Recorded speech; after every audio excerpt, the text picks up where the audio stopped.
Corporation నుంచి 12,000 రూపాయలు ఇస్తున్నారు. 15,000 నుంచి మీరు 21,000 అడుగుతున్నారు.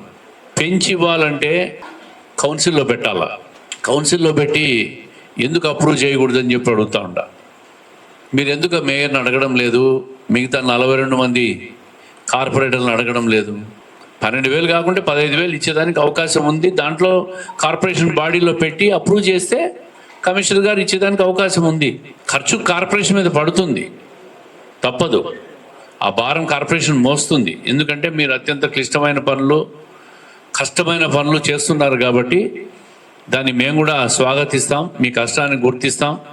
కమిషనర్ గారికి బాడీలో పెట్టమంటాం. అసలు మున్సిపల్ కార్పొరేషన్ బాడీనే మీటింగే పెట్టడంలే.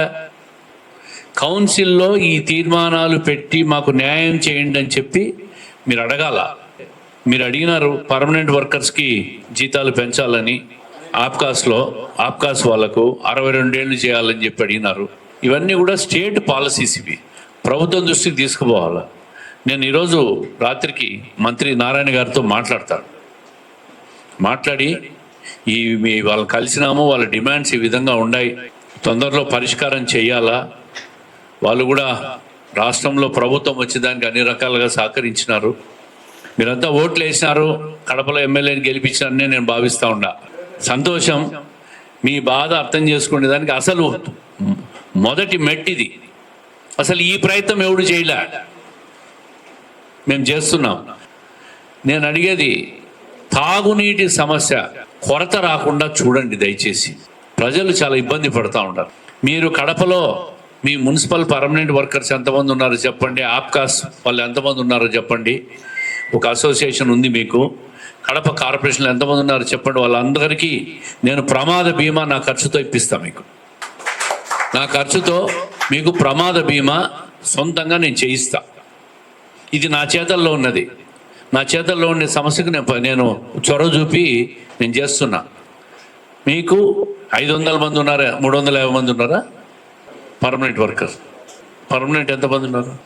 మీరు 1050 మందికి నేను ఎమ్మెల్యే తరఫున మీకు ప్రమాద బీమా 5 లక్షల రూపాయల బీమా సౌకర్యం నేను కల్పిస్తాను. మీరు అసోసియేషన్తో నా దగ్గరికి రండి. కడప కార్పొరేషన్లో రాష్ట్ర వ్యాప్తంగా నేను చేయలేను. కడప కార్పొరేషన్ నేను ఇప్పిస్తా. 1000 మందికి ఎంత అయితే అంత అసోసియేషన్ లిస్టు తీసుకొని రండి, చేయిస్తా.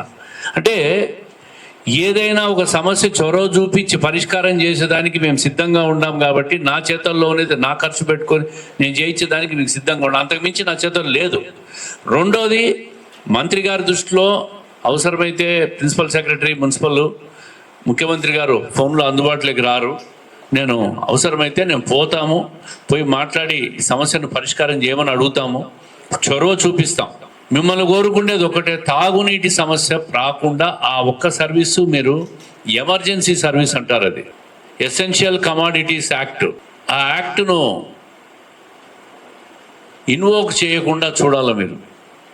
అది ఇన్వోక్ చేస్తే మీకు కూడా ఇబ్బందులు ఉంటాయి.